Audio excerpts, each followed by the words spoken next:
perihal penundaan pemilu, saya janjikan, saya pastikan dalam waktu 1 minggu ini pasti ada konsolidasi di antara mahasiswa. Saya yakin itu, karena ini udah kelewatan ini udah kelewatan. Bacaan saya, kenapa ada agenda penundaan pemilu gitu, pasti ada kepentingan rezim Jokowi inilah untuk memperpanjang kepentingan dia gitu. Yang saya baca adalah IKN.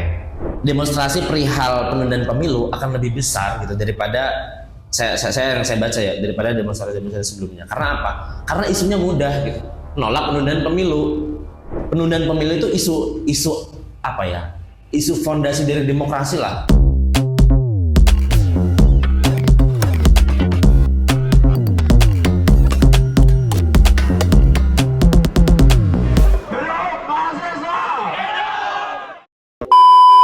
Halo Magerian, balik lagi di Kacamata Channel bareng gua Nazar Saifur Rahman sebagai host magang dalam acara Mager Mahasiswa Bergerak.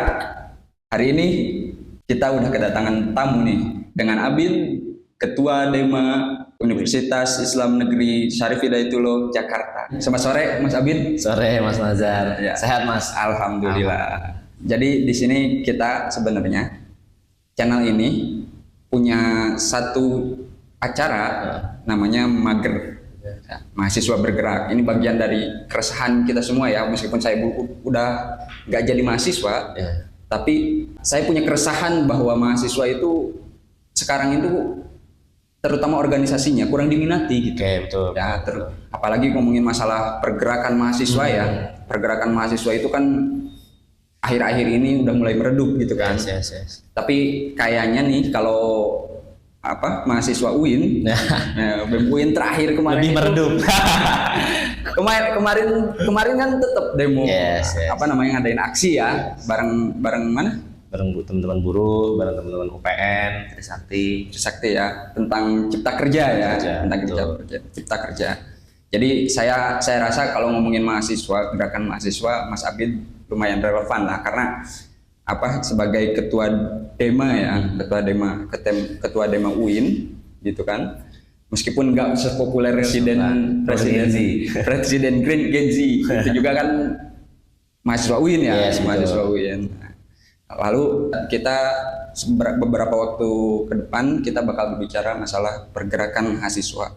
Nah pertama tentang pergerakan mahasiswa itu kan, kalau kata Tan Malaka itu idealisme itu adalah hal termahal. Iya, hal termahal, hal termewah yang dipunyai oleh mahasiswa, oleh pemuda gitu kan. Nah, tapi bicara masalah pergerakan mahasiswa hari ini, saya lihat kok makin meredup gitu. Nih, alasannya apa sih gitu? Sebelumnya terima kasih banyak Mas Nazar dan seluruh kawan-kawan dari Kacamata Channel yang sudah mengundang saya. Jadi menarik sudah dipantik oleh Mas Nazar perihal meredupnya gerakan mahasiswa ya. Sebelum membahas alasan mengapa redupnya gerakan mahasiswa gitu, percaya tidak percaya gerakan mahasiswa itu ada musimnya Mas.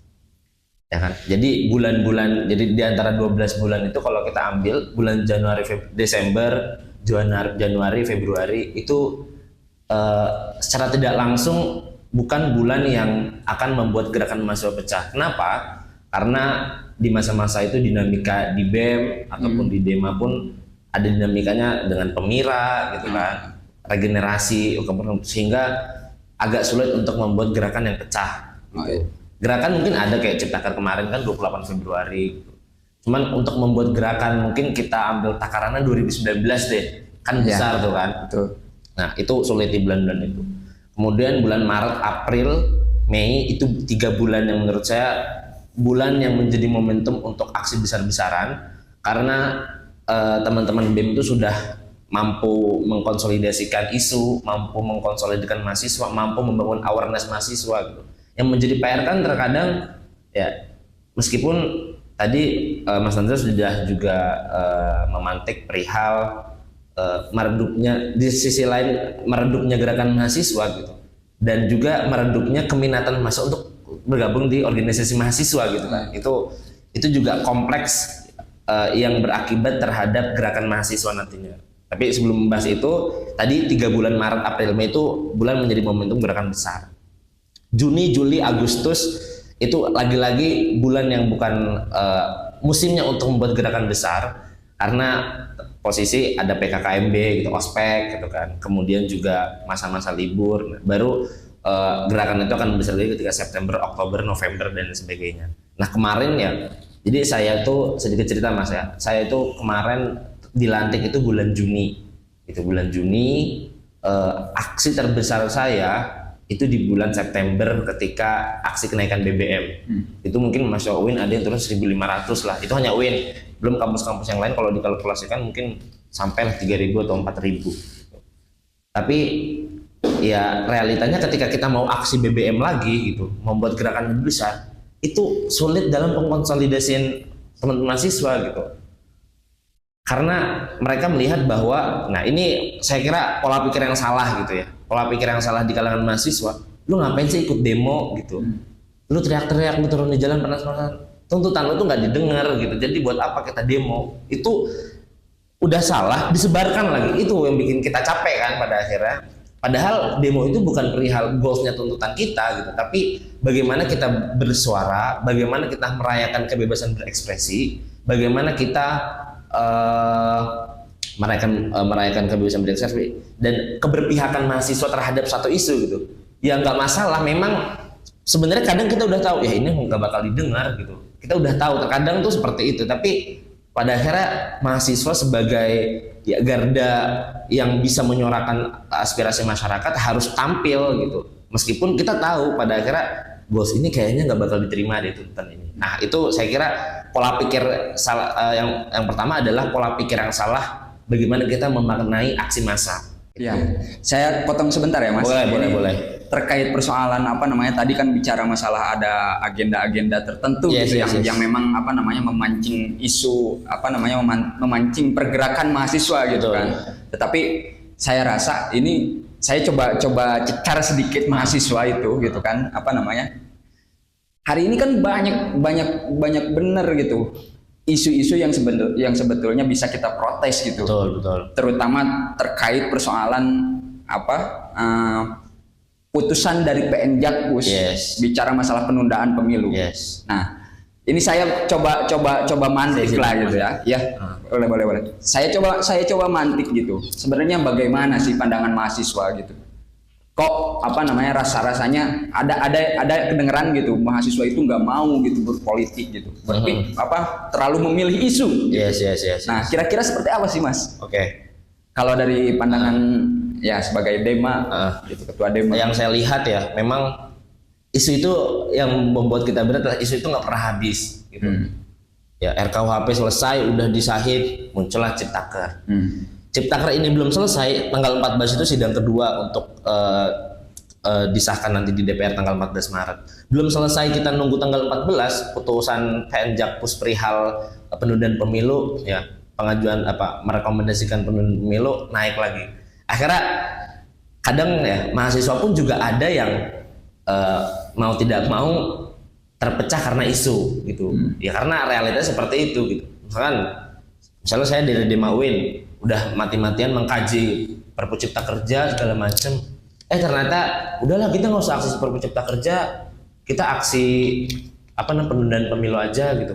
Itu kan terkadang membuat sakit hati teman-teman yang lain gitu. Akhirnya terpecah lah, maka harus konsolidasinya tuh memang benar-benar butuh waktu. Itu yang pertama. Yang kedua, perihal penundaan pemilu saya janjikan, saya pastikan dalam waktu 1 minggu ini pasti ada konsolidasi di antara mahasiswa. Saya yakin itu. Karena ini udah kelewatan ini udah kelewatan perihal penundaan pemilu, apalagi presiden itu belum secara tegas mengeluarkan statement yang menolak pemilu itu nggak ada. Presiden baru kan ya udah banding ke KPU seolah-olah ya udah lu ikutin aja tuh alurnya gitu, tidak secara, padahal kalau kita melihat secara subjektivitas presiden seharusnya menolak hal-hal yang seperti itu, tapi lagi-lagi apa-apa yang menjadi kemustahilan lah itu bisa aja terjadi kan. Namun saya kira kalau misalkan emang dari sisi manapun tidak ada perlawanan, saya kira penundaan pemilu itu pasti bakal terjadi tuh. Maka dari itu saya pastikan dalam waktu 1 minggu ini ya pasti ada kampus yang akan menggelar konsolidasi perihal penundaan pemilu. Itu saya pastikan tuh pasti ada. Berarti apa namanya? Kayaknya udah mulai konsolidasi ya. Udah. Antara ketua BEM ketua BEM gitu ya. Udah kontak-kontakan. Ayo nih.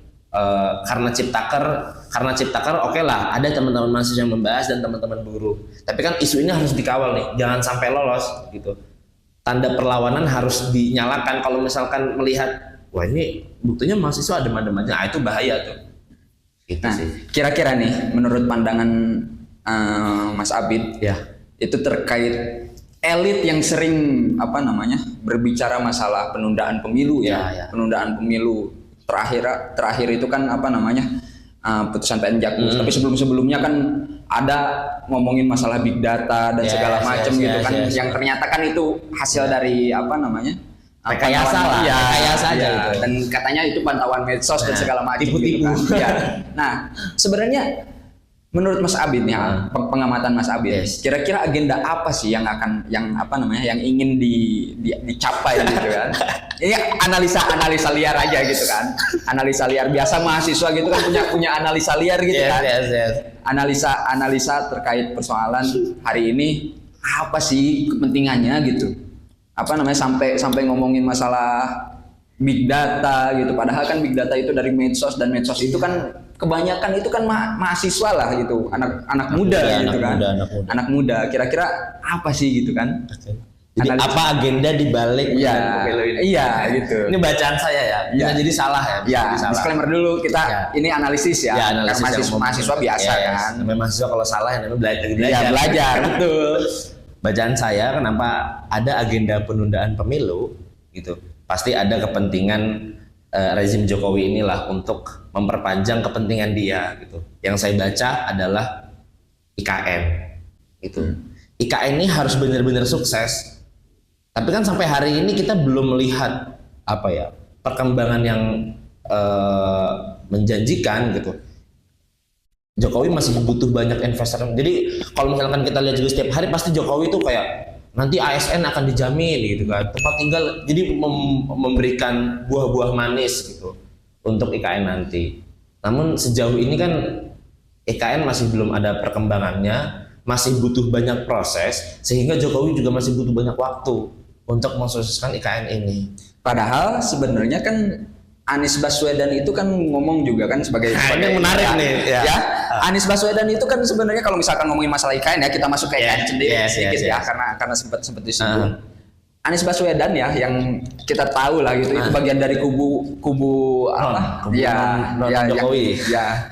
Pendukungnya kebanyakan kontra gitu kan, kontra terhadap pemerintah sekarang gitu. Dia bilang kalau IKN itu bakal apa namanya terus dilaksanakan ya. Anies, gitu. Berarti kan kalau misalkan bacaannya kayak gitu kan sebenarnya IKN bakal jalan-jalan aja gitu, iya, masalah. Tapi Mas, itu kodenya Anies supaya apa? Supaya pemilu ini tetap jalan. Oh, udah Jokowi lo tenang aja. IKN ini bakal tetap gue jalanin kalaupun gue jadi. Makanya tetap pemilu tapi 2024. Tuh. Analisisnya kayak gitu. Valid sih. Aduh, kalau Mas Abid yang ngomong valid. Aduh. Saya ngeri dicari di sini. Anies Baswedan itu kan HMI juga ya. Tapi HMI. Kurang lebih sih bacaan saya gitu. Ketika baca di berita, Anies melakukan statement, kan ada statement bahwa iya saya akan melanjutkan IKN kok. Itu perpu kok. Ya kan itu termasuk undang-undang presiden juga gitu. Maka saya harus menjalankan itu. Ya itu kode Anies aja gitu. Biar jalan aja dulu ya. Jokowi lu tenang, IKN bakal jalan, tapi pemilu harus 2024. Oke.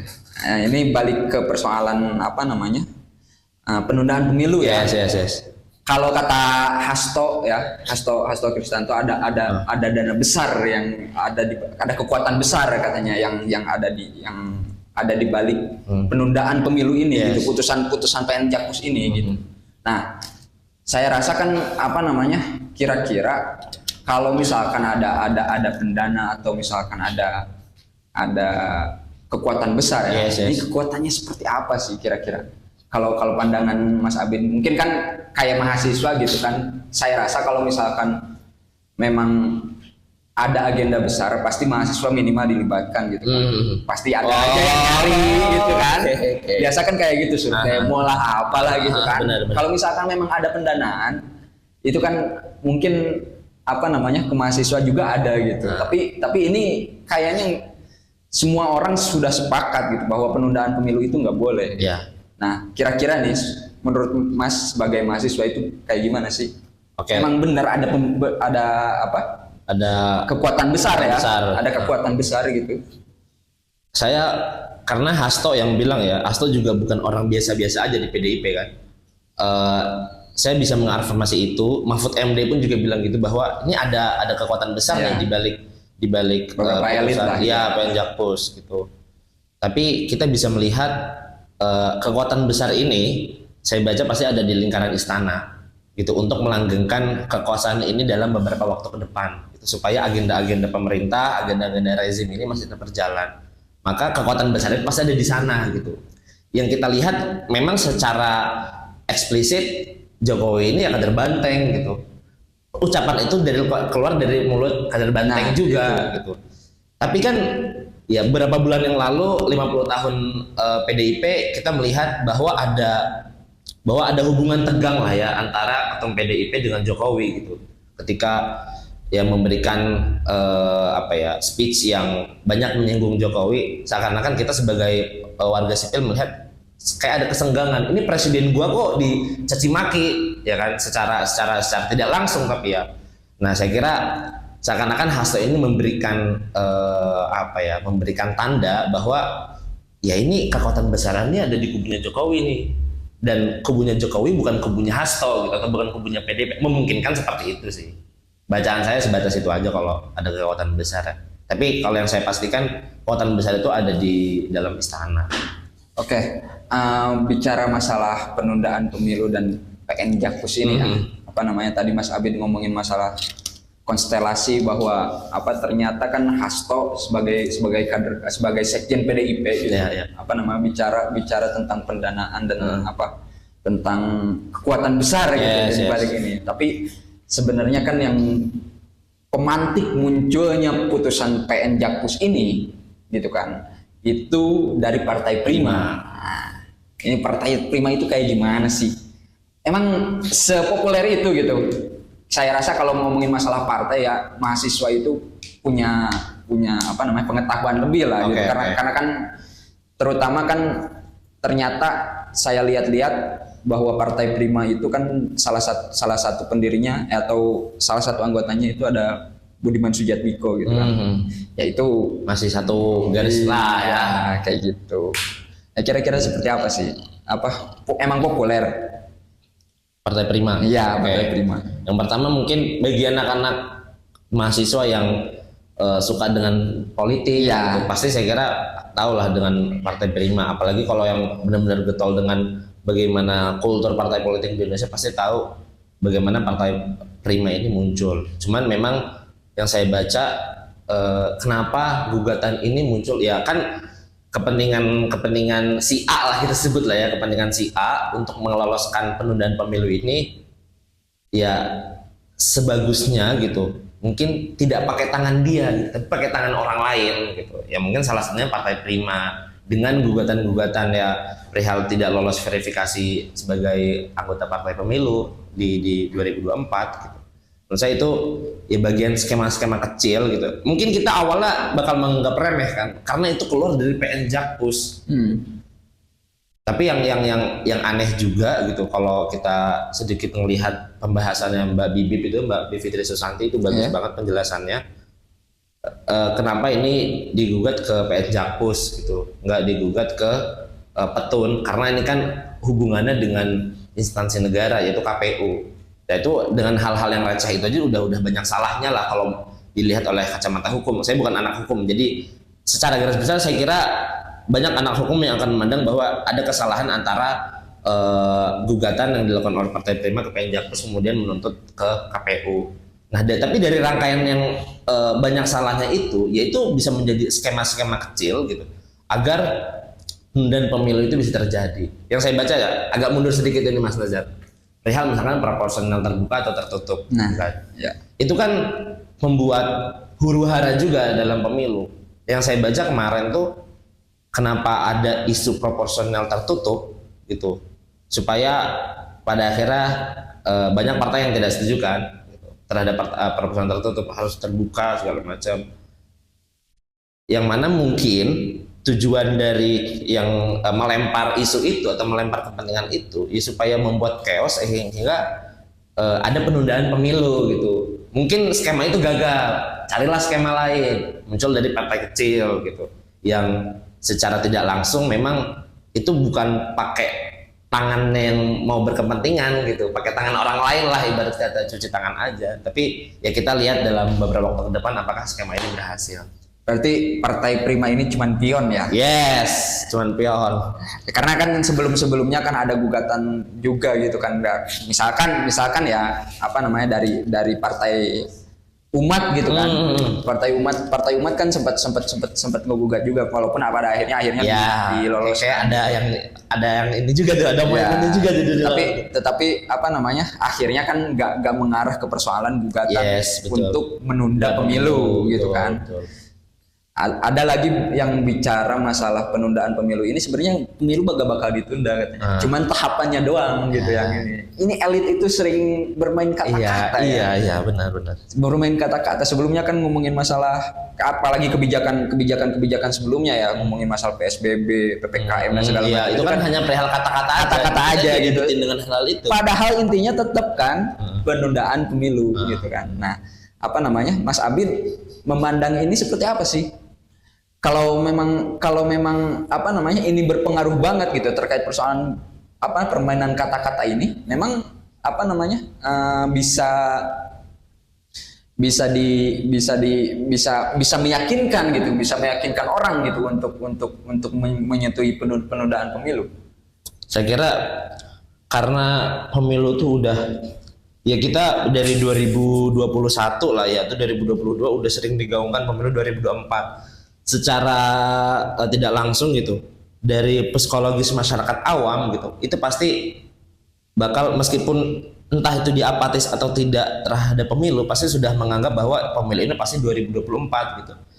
Maka ketika masyarakat awam yang tidak terlalu paham terhadap dunia politik lah ya, pasti akan melihat hal yang mengganjal gitu. Ketika ada penundaan pemilu, pasti ada rezim yang bermain di sana, dan itu harus kita pahami. Nah, ini yang sebenarnya PR juga bagi ya teman-teman mahasiswa, teman-teman anak muda untuk membuka literasi politik kita tuh lebih luas lah.